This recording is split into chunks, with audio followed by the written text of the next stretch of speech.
morning, everyone, and welcome to the morning dream. So, I want to talk about one of my favorite topics, um, shame. It's one of my favorite topics because it's been one of the biggest struggles in my life. And feeling bad about myself, hating myself, harming myself, abusing myself. These were all some of my favorite tools in the toolbox. So, working with my dreams and really looking at my shame, because dreams show us our shame in a really deep way. And sometimes people avoid their dreams completely because of the shame that's present in them and the place in themselves that doesn't want to look at it and doesn't want to recognize the way that shame might be operating. And so first, right off the bat, I just really want to invite you to drop that. Drop the place in you that wants to avoid, deny, oppress, or suppress the fact that there are places in you that you are ashamed of, that there are things inside of yourself that you would rather hide, that there are places that feel embarrassing to you. That shame that you feel ashamed, is one of the biggest blocks to your growth and to your power. And so, our shame really sucks away our power and keeps us from living our lives in a liberated way. And it also keeps us from allowing others to live their lives in a liberated way, because when we're feeling shame, when we're judging ourselves, we also project that shame and that judgment onto other people, whether we're conscious of it or not. So I just want to I feel so strongly, in this moment, this critical moment in the movement for Black liberation, this critical moment in the liberation for all beings, for all living things, that we do not have time for you to hate yourself anymore. That time is over. You are way, way, way too important for that. And being firm with that place that is ashamed and understanding, I'm not going to let you get by just by shaming me. I am going to hold you close. I'm going to bring you closer, and I'm going to try to understand you. And one of the ways that I've found really useful to try to understand your shame at a deeper level is to understand that your shame is a coping mechanism, that your shame protects you from feelings that are even worse or even scarier than shame. And I know that can seem really hard to understand, especially, you're, Kezia, you don't understand. I hate myself. It's the worst feeling that could possibly be. I hate myself so much. And I hate myself for hating myself. And it's the worst thing ever. And I understand. I know that suffering. It's not fun. But there is the advantage to shame. Because when we feel like we are bad, when we feel like we are wrong, when we feel like we are the reason, our wrongness is the reason why something happened, then we can feel and maintain the illusion that we are in control. And that is, I think, one of the reasons why shame lives on. Because if we think we're bad, well then we've got to do something, right, to do something right so that we can be good again.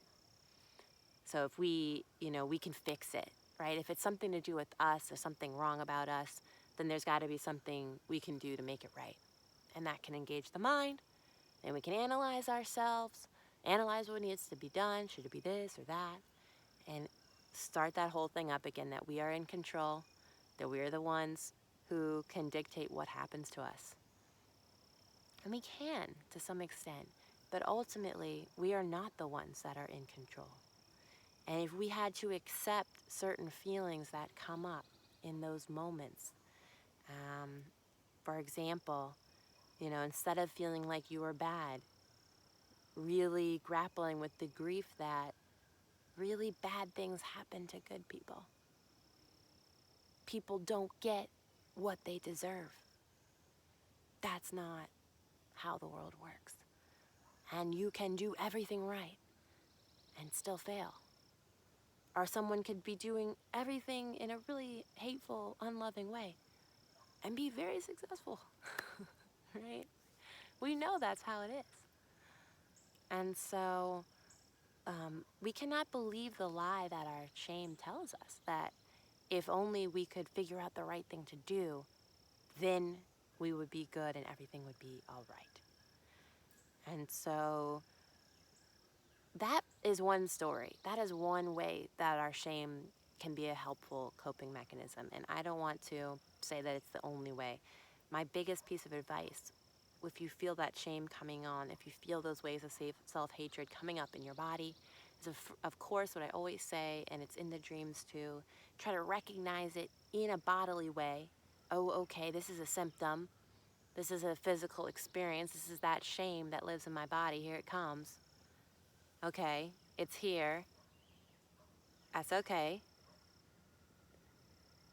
What feeling would be even scarier to feel right now than me hating myself? What would be the even scarier feeling? What feeling could be underneath this shame? And you know, the two biggies, right? Fear and pain. We will do anything to avoid our fear and our grief. And one of the biggest pieces of grief that I feel like our shame often covers up is the grief of not living our lives the way we wanted to live them because we were too concerned about what other people thought, because we were trying to avoid shame. So there is a lot of grief there, and I just want to invite you to understand there's a very fine line, but actually a world of difference between feeling like you were bad, feeling like you were unworthy of love, and feeling pain that you have not lived your life the way you really wanted to live it. And to me, when you really let yourself feel that pain, distinct from shame, again, because shame puts you into this mindset of, I'm gonna fix it, right? I'm gonna improve myself so I can control all these things that are going on, and nothing like this will happen to me. Where the grief says, I have held myself back from who I truly am because I was ashamed. And if you really let yourself feel that pain, and it's not fun, it's not fun. I'm not saying this is easy, but I am saying the time is now. Because again, like I said before, we do not have time for you to hate yourself anymore. It makes you very unuseful. And you are so much more important than that. You have so much power as a human being connected to this web of life. You are so powerful. And you must take responsibility for that power. And you cannot let yourself constantly sink into this mindset that, again, props up that illusion of control. So I hope that was clear. Please let me know if you made it this far, how it was for you. And I want to keep making videos about all these things. And again, the biggest invitation, especially if shame comes up in your dream, is to just recognize it, sit with it, and really do what you can to try to ask it, is there a feeling, is there a deeper feeling that I might be trying to avoid by feeling this shame right now? And I really hope this finds you well and well-resourced and, full of love. Okay,